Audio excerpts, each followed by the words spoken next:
오신 여러분을 주님의 이름으로 환영합니다. 오늘 우리에게 주시는 하나님의 말씀은 마가복음 2장 13절부터 17절입니다. 제가 읽겠습니다. 예수께서 다시 바닷가에 나가심에 큰 무리가 나왔거늘 예수께서 그들을 가르치시니라. 또 지나가시다가 알페오의 아들 레위가 세관에 앉아 있는 것을 보시고 그에게 이르시되 나를 따르라 하시니 이에 일어나 따르니라. 그의 집에 앉아 잡수실 때에 많은 세리와 죄인들이 예수와 그의 제자들과 함께 앉았으니 이는 그러한 사람들이 많이 있어서 예수를 따름이러라.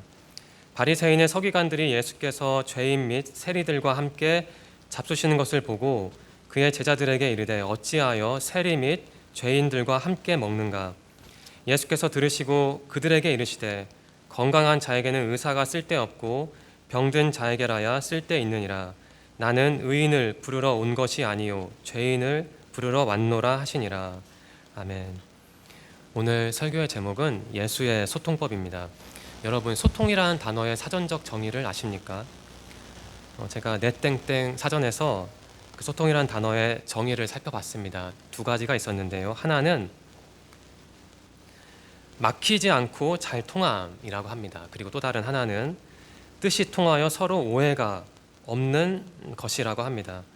우리 청년들은 주위 사람들과 가족과 잘 소통하고 있습니까? 지난 10월 25일에 게재된 SBS 인터넷 기사입니다. 장재열이라는 상담가 겸 작가님이 쓰신 글인데 카톡 먹통 사태에 관한 글이었습니다. 그 글의 타이틀이 참 재미있었습니다. 카톡 없이 친구의 생일을 기억하시나요? 라는 타이틀이었습니다. 대한민국 스마트폰 사용자 중에 자기 휴대전화에 카톡이라는 어플을 설치하지 않은 사람은 거의 없을 것 같습니다. 대한민국 사람 대다수는 카톡을 알고 또 쓰죠. 저도 마찬가지입니다. 카톡은 굉장히 중요한 툴이죠, 도구죠. 그런데 카톡은 일반인에게만 그렇게 중요한 게 아닙니다. 자영업자나 사업을 하시는 분들에게도 굉장히 중요하다고 하더라고요. 그런데 그 카톡이 먹통되자 많은 사람이 정말 큰 고통을 겪었습니다. 앞에서 말씀드린 자영업자, 사업하시는 분들이 고통을 겪었죠. 우리 청년들은 이 카톡 먹통 사태를 보고 어떤 생각을 했습니까? 저는 두 가지 생각을 했습니다. 하나는 좀 과하게 표현하면 카톡은 대한민국 사회와 경제의 한 단면을 이루는 것 같다라는 생각을 했습니다.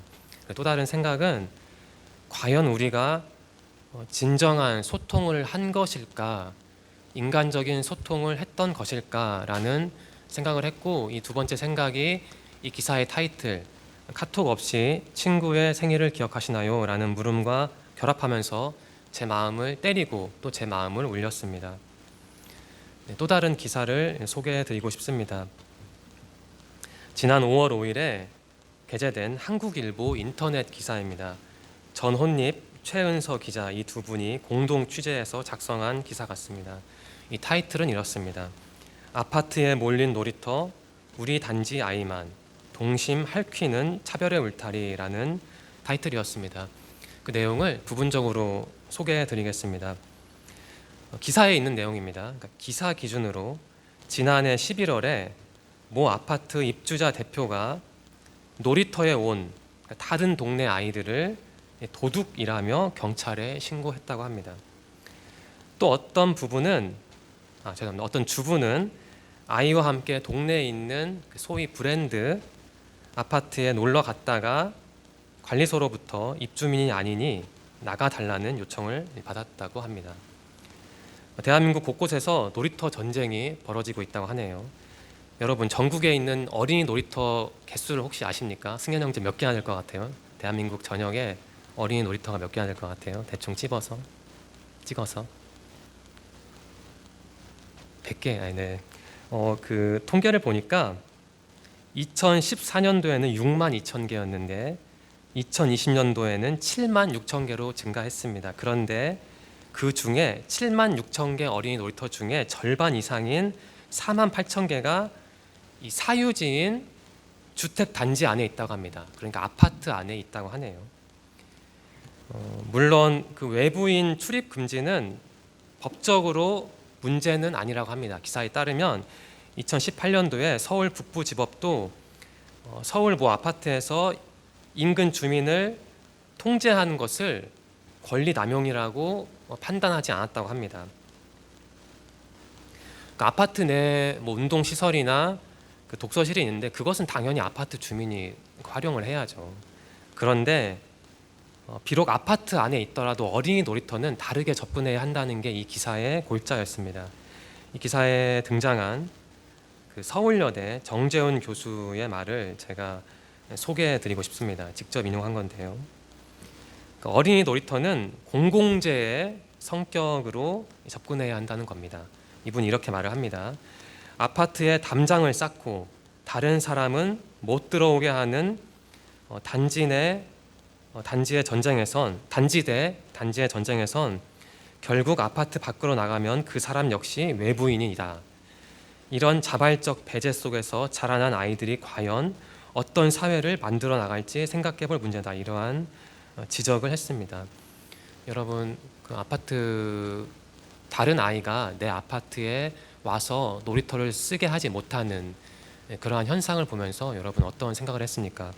앞에서 보여드린 이 카톡 사태, 그리고 이러한 아파트 놀이터 배제 현상은 국지적인 현상이 아니라 우리 사회에 보이지 않는 전반적인 흐름을 반영하는 현상 같아요.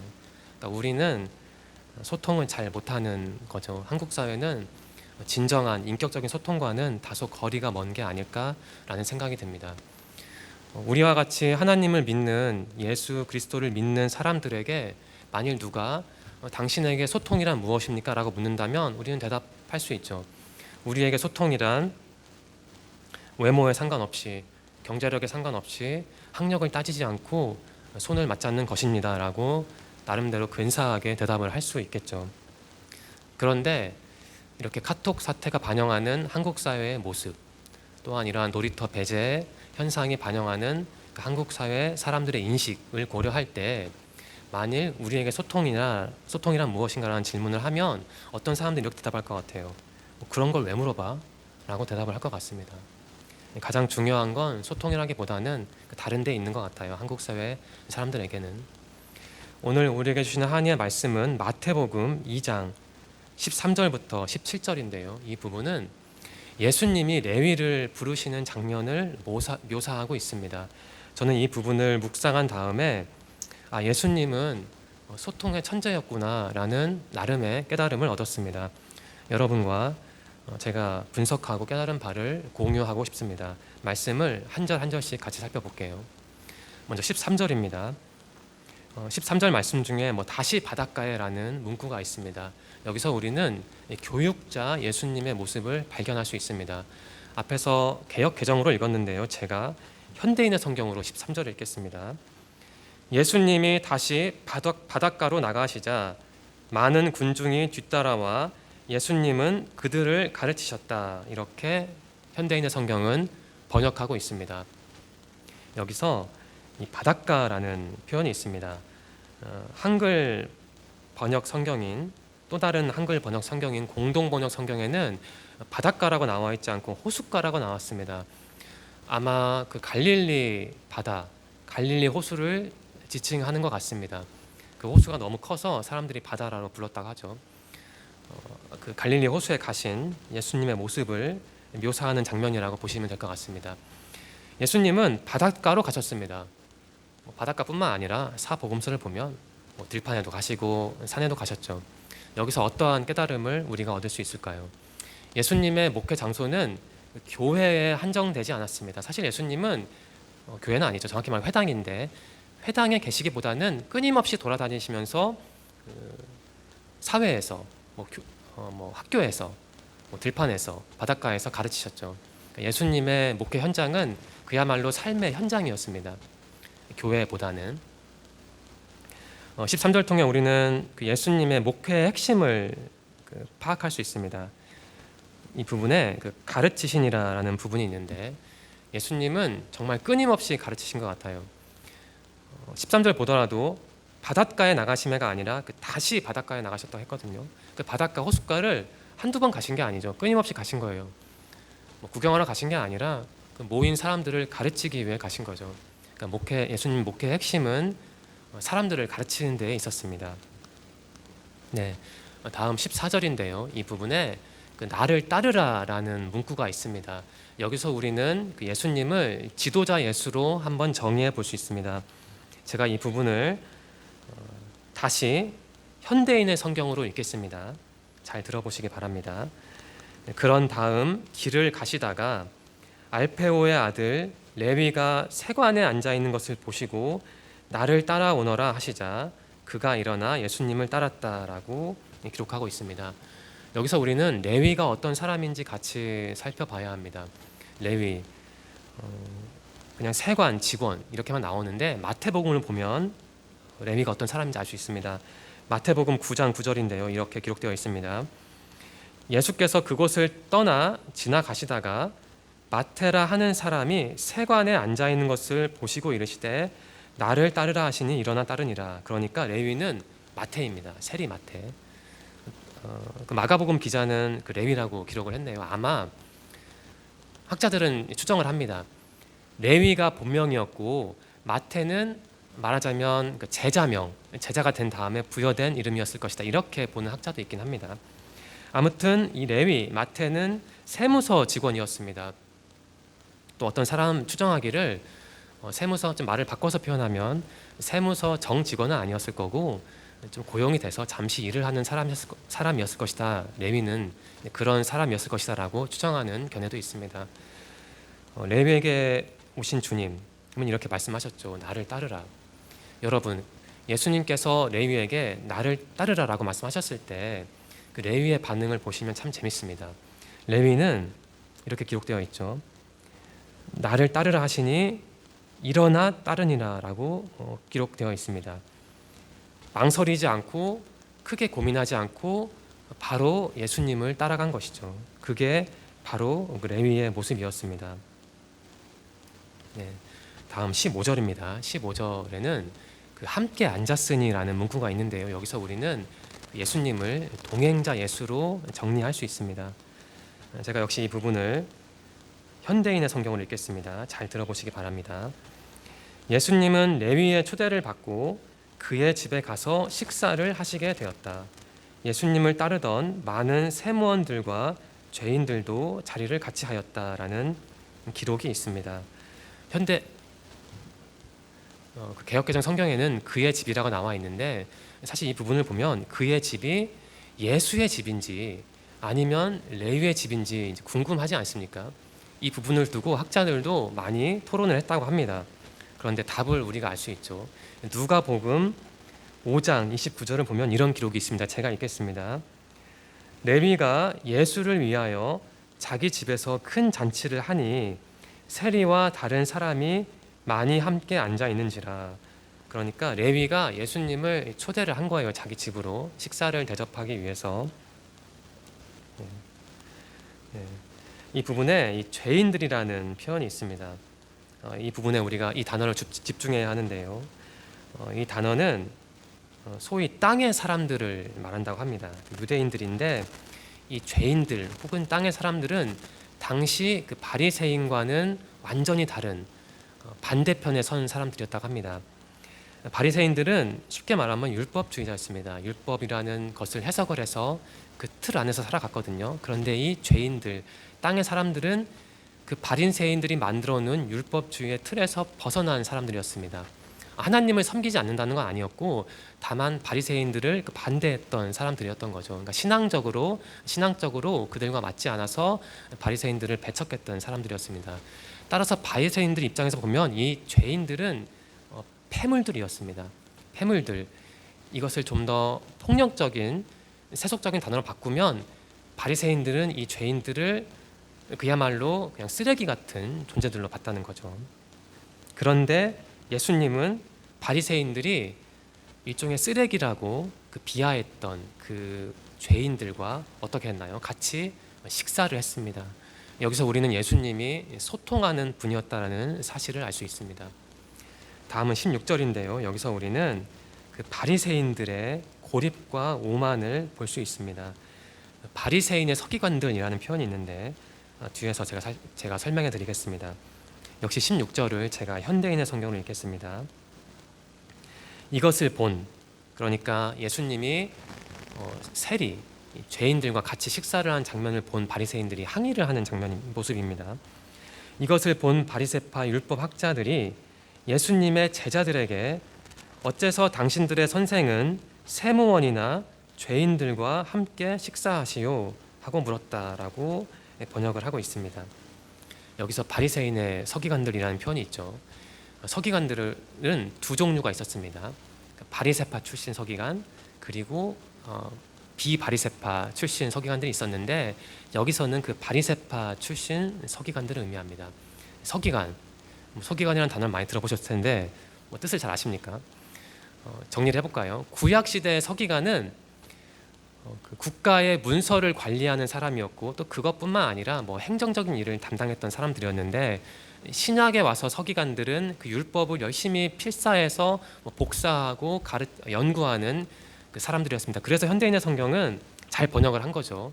보시면 그 바리새파의 율법 학자들이라고 하지 않았습니까? 그러니까 서기관들이 율법을 연구하는 사람들이었던 거죠.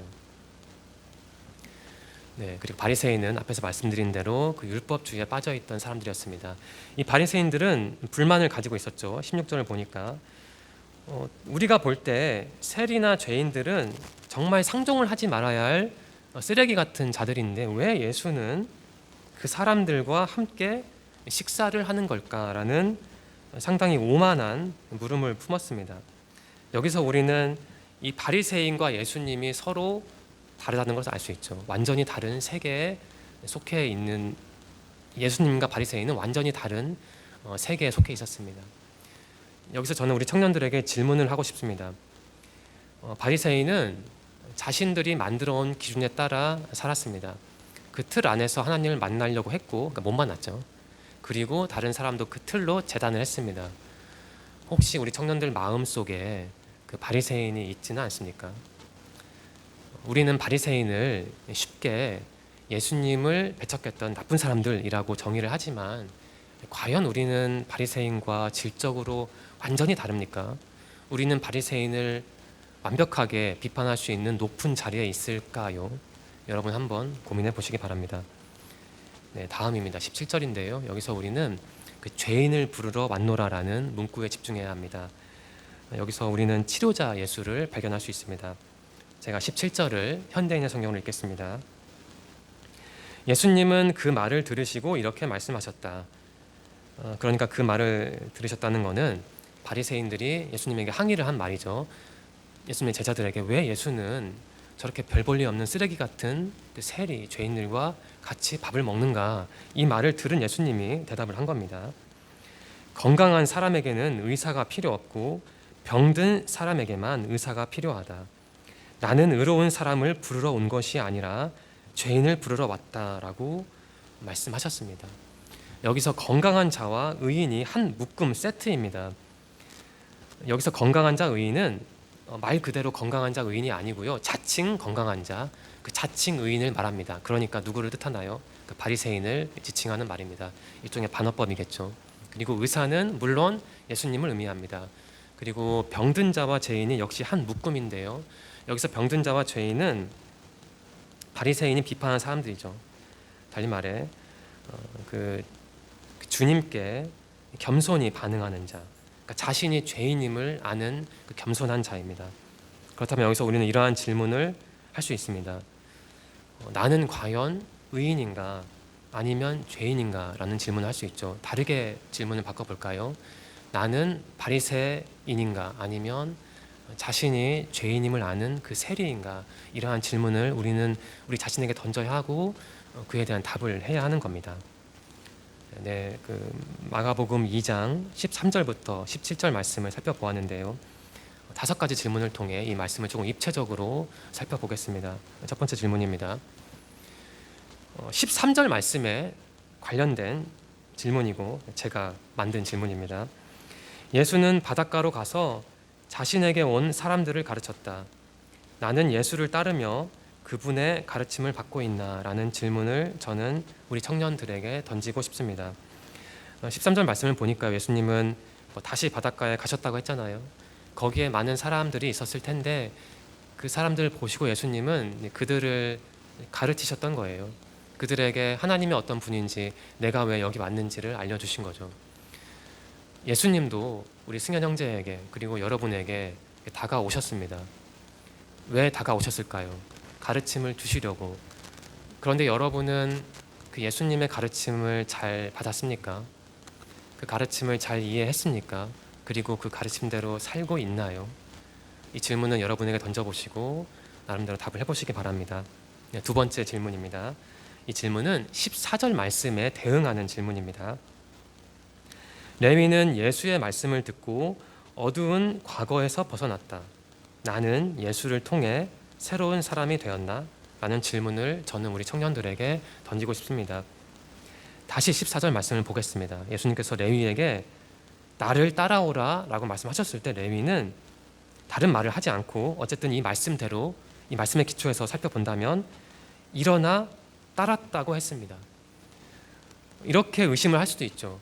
마가복음의 기자가 좀 간결하게 기록을 하기 위해서 레위가 많이 고민하고 이런저런 말을 했을 텐데 그냥 따랐다라고 기록을 했을 수도 있지만 그렇게 추정하는 건 사실 근거가 없잖아요. 그러니까 어쨌든 이 성경 말씀이 정확하게 기록된 것이다라고 전제를 하고 살펴보면 레위는 예수님께서 너 나를 따라와 라고 말씀하셨을 때 별 말을 하지 않고 그냥 따라갔습니다.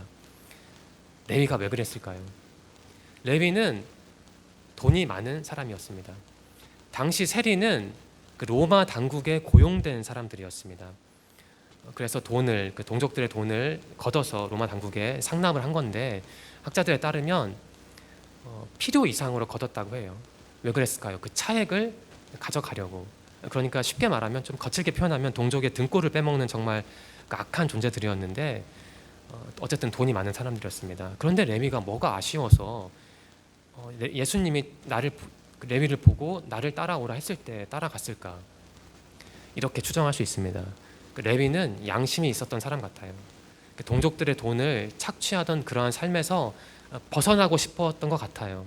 그런데 어떤 이유로 벗어나지 못했던 거죠. 그런데 예수님께서 그에게 오셔서 너 나를 따라와라고 말씀하셨을 때 깨닫고 그 과거에서 벗어났던 것이죠. 결단을 했던 겁니다. 새로운 사람이 되었던 거죠. 예수님도 우리 청년들에게 오셔서 너 나를 따라와라고 분명히 말씀을 하셨고 지금도 말씀을 하시고 아니면 언젠가 미래에 말씀을 하실 텐데 여러분 그때 어떻게 반응을 할 겁니까? 좀 고민해보고 생각을 해보고 갈게요. 엄마랑 상의해보고 답변 드릴게요. 이렇게 대답을 할 겁니까? 아니면 레위처럼 별 말 없이 바로 따라갈 겁니까? 여러분이 한번 레위의 모습을 보시고 예수님과 여러분의 관계를 한번 점검해 보길 바랍니다. 세 번째 질문입니다. 이 질문은 15절 말씀에 대응하는 질문입니다. 예수는 소외된 사람들과 소통하며 그들을 치유했다. 내가 소통해야 할 소외된 사람들은 누구인가? 라는 질문을 저는 여러분에게 던지고 싶습니다. 소외된 사람들이라고 하면 우리는 좁게 생각을 하죠. 아픈 사람, 돈이 없는 사람 이렇게 볼 텐데 여기서 소외된 사람은 그 레위였습니다. 그 세리, 그러한 사람들이에요. 그러니까 돈이 많다고 해서 소외된 사람들이 아닌 건 아니죠. 우리가 예수님의 제자라면 소외된 사람들에게 다가가서 그들에게 손을 내밀어야 하거든요. 우리 청년들은 소외된 사람들에게 손을 내밀었습니까? 여러분이 볼 때 여러분의 기준에 소외된 사람은 누구입니까? 어쨌든 그 사람들이 누구이든 간에 여러분은 그들에게 손을 내밀어서 여러분이 가진 것, 그게 따뜻한 말이든 돈이든 내어준 적이 있습니까? 예수님은 소외된 사람들을 기다리지 않고 그들에게 가서 뭔가를 줬잖아요. 우리가 그렇게 해야 하는 것이죠. 나는 소외된 사람들을 어떻게 대했나 한번 점검해 보시기 바랍니다. 네 번째 질문인데요. 이 질문은 16절 말씀에 대응하는 질문입니다. 바리새인은 자신을 의인으로 착각한 채 타인을 비판했다. 내가 바리새인처럼 오류에 빠질 때는 언제인가? 라는 질문을 저는 우리 청년들에게 드리고 싶습니다. 바리새인의 모습이 어쩌면 우리의 모습일 수도 있습니다. 우리도 예수님 앞에서는 죄인인데 때로는 어떤 우월감에 빠져서 다른 사람을 깎아내리거나 아니면 쉽게 죄인이라고 그 범주화하기도 하죠. 저도 물론 그럴 때가 있었고 지금도 그렇기도 합니다. 앞으로는 그렇지 말아야겠는데, 여러분은 그럴 때가 있습니까? 나는 죄가 없어, 혹은 나는 너보다는 깨끗해 라고 생각을 하고 다른 사람을 쉽게 재단한 적이 있는지 아마 있을 것 같은데요. 한번 그 순간을 떠올리시고 내가 왜 그랬을까, 그리고 내가 어떻게 하면 그것에서 조금 벗어날 수 있을까, 이러한 질문을 한번 자신에게 던져보시기 바랍니다. 마지막 5번째 질문은 17절 말씀에 대응하는 질문입니다. 예수는 자신이 죄인임을 아는 사람과 동행하지만 자신을 의인으로 착각하는 사람은 질책하신다. 나는 A인가 B인가? 라는 질문을 여러분 자신에게 던져보시고 답을 해보시기 바랍니다. 예수님은 바리새인을 비판하셨습니다. 꾸짖으셨습니다. 왜냐하면 바리새인은 자신의 그 죄를 못 봤기 때문에. 하지만 예수님은 그 레위 같은 사람들과 함께 하셨죠. 왜냐하면 레위는 비록 동족의 피를 빼먹는 악독한 사람이었지만 그럼에도 불구하고 자신이 죄인이라는 것을 알았거든요. 그러니까 예수님은 그걸 보신 것 같아요. 물론 그 레위가 잘못된 일을 했다는 것도 보셨고 그것에 대한 경고도 하셨을 테지만, 동시에 레위는 자기 자신이 잘못된 사람이라는 것을 아는구나, 그러니까 회개하는 사람이구나, 예수님은 그걸 보신 것 같아요. 그래서 그 레위와 함께 하셨던 겁니다. 여러분은 그렇다면 바리새인 쪽에 가깝습니까? 아니면 그 레위 쪽에 가깝습니까? 물론 막 극단적인 사람은 없을 것 같아요. 그 중간에 우리가 있을 텐데, 그리고 끊임없이 왔다 갔다 할 텐데, 전멸할 텐데, 과연 나는 어느 쪽에 가까운지 점검을 해볼 필요가 있는 거죠. 네, 5가지 질문을 드렸습니다. 이것을 토대로 3가지 메시지를 드리겠습니다. 첫 번째 메시지입니다. 오늘 설교의 주제는 예수의 소통법인데요. 이렇게 한번 정리했습니다. 예수의 소통법 첫 번째입니다. 타인을 조건과 외모가 아닌 있는 그대로. 저는 이렇게 정리했습니다. 레위는 정말 나쁜 사람이었지만 예수님은 그 레위의 조건과 외모를 보신 게 아니고 그 레위의 그 내면을 보신 것 같아요. 그래서 예수님은 레위와 소통할 수 있었던 겁니다. 그러니까 우리도 타인과 소통을 하려면 그 타인의 조건과 외모가 아니라 그 사람을 봐야 하죠. 그런데 물론 여기서 어떤 오해가 있으면 안 될 것 같습니다. 우리가 어떻게 다른 사람의 조건과 외모를 완전히 무시할 수 있겠어요? 제가 말씀드리고 싶은 것은 다른 사람을 볼 때 그것보다는 1차적으로 그 사람이 어떤 사람인지를 보자는 거죠. 그러니까 저는 그 사람의 됨됨이와 그 사람의 조건을 일단 구별을 해야 한다는 그 전제를 가지고 그 예수의 소통법을 제 나름대로 추려낸 겁니다. 2번째입니다. 2번째 예수의 소통법은 이겁니다. 먼저 손 내밀기, 적극적으로 반복적으로. 예수님은 바닷가로 가셨대요. 그리고 다시 가셨다고 합니다. 많이 가신 거죠. 그러니까 끊임없이 그 소외된 사람들에게로 가셨어요. 그 사람들에게 손을 내민 거죠. 그러니까 적극적으로 반복적으로 그 사람들에게 어떤 가르침을 줬던 겁니다. 그게 예수님의 소통법이었습니다.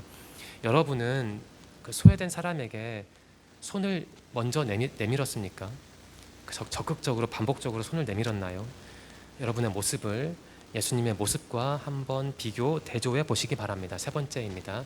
예수님의 소통법 3번째입니다. 하나님의 사랑을 소외된 사람들에게 라고 저는 정리하고 싶습니다.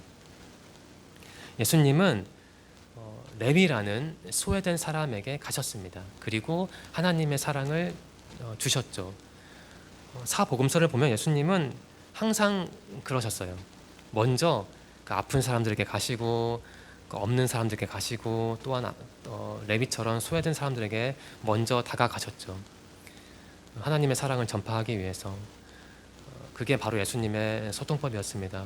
우리가 다른 사람들과 잘 소통하려면 예수님처럼 하나님의 사랑을 전달해야 하는 거죠. 그게 바로 소통하는 사람 같아요. 다시 정리를 해볼까요? 다른 사람을 있는 그대로 보는 사람, 그리고 다른 사람에게 먼저 손을 내미는 사람, 그리고 하나님의 사랑을 전달해주는 사람이 진정 신앙적으로 소통하는 성숙한 사람인 거죠. 네, 예수의 소통법이라는 제목으로 마가복음 말씀을 같이 나누었습니다. 여러분과 저의 시선을 공유하고 싶습니다. 바로 이겁니다. 너와 나 사이에 예수가 있다면, 저는 이러한 생각을 했습니다. 앞에서 좀 빠르게 가볼까요? 우리 이성아 집사님을 위해서. 네, 앞에서 저희가 그 카톡 먹통 사태를 살펴보면서 우리는 소통을 잘 못한다는 말씀을 드렸죠. 그리고 또 아파트 그 놀이터를 사유화해서 차별하는 그러한 모습을 보면서 또한 우리가 다른 사람을 배척하는, 이렇게 소통을 못하는 사람이라는 그러한 사례를 살펴보았습니다. 한국 사회는 소통을 잘 못하는 사회 같아요. 왜 그럴까? 왜 우리는 소통을 못할까? 너와 나 사이에 예수님이 없는 것 같아요. 아니면 희박하거나. 그럼 뭐가 있냐? 너와 나 사이에 이게 있는 것 같아요. 회사. 너 어느 회사에 다니니? 연봉. 너 얼마나 벌지? 옷. 너 그 브랜드 뭐야? 그리고 부모의 직업. 너네 엄마 아빠 잘 살아? 그리고 너 어디에 살지? 너와 나 사이에 그러한 조건이 가득하니 예수님이 어떻게 들어오시겠어요?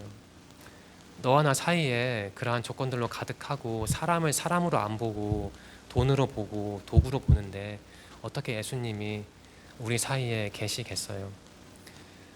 저는 우리 청년들에게 요청합니다. 예수님 안에 거한다는 말은 우리 인간 관계 안에서 예수님을 그 중심에 모신다는 것 같아요. 우리의 중심에, 그러니까 우리의 마음의 중심일 뿐만 아니라 우리 공동체의 중심에 예수님을 둔다면 우리는 진정 소통을 하는 성숙한 신앙인이 되는 것이죠. 이번 한 주 마가복음 2장 13절부터 17절 말씀을 우리 청년들이 깊이 묵상하시고, 과연 내가 어떻게 해야 예수님처럼 다른 사람들과, 특별히 소외된 사람들과 소통을 잘 할 수 있을까, 이러한 고민을 해보시기 바랍니다. 우리 사이에 예수님이 있어야 하죠. 그래야 우리가 그 신앙인인 겁니다. 우리의 마음의 중심에 예수님을 두지 않는다면, 그리고 나와 너 사이에 예수님을 그 가운데 두지 않는다면 우리는 반쪽짜리 기독교인일 겁니다. 이번 한 주 마가복음 말씀을 통해 예수님의 모습을 다시 한번 발견하시고 예수님처럼 타인들과 깊이 소통하는 우리 청년들이 되기를 간절히 소망합니다. 기도드리겠습니다. 하나님 감사합니다. 오늘도 저에게 생명을 주시고 또한 저희 이름을 기억해 주시고 우리를 교회로 불러주셔서 하나님의 말씀을 깨닫게 하시니 감사합니다. 하나님, 오늘 우리는 마가복음 말씀을 통해 레위를 부르신 예수님을 보았습니다. 예수님은 소통하는 분이었습니다. 소외된 사람들과 소통하는 분이었습니다. 하나님, 우리 청년들이 예수님을 묵상함으로써, 예수님의 그 모습을 묵상함으로써 나도 예수님처럼 소외된 사람들과 깊이 소통하는 신앙인이 되어야겠다라는 이러한 다짐을 하기를 소망합니다. 지난 한 주도 저희를 지켜주셔서 감사합니다. 새로운 한 주가 우리 앞에 있습니다. 우리 청년들의 몸과 마음과 영혼의 건강을 지켜주시고 다음 주도 이 자리에 나와서 다 같이 예배드릴 수 있도록 함께하여 주옵소서. 인도하실 것을 믿으며 예수님의 이름으로 감사하며 기도드립니다. 아멘.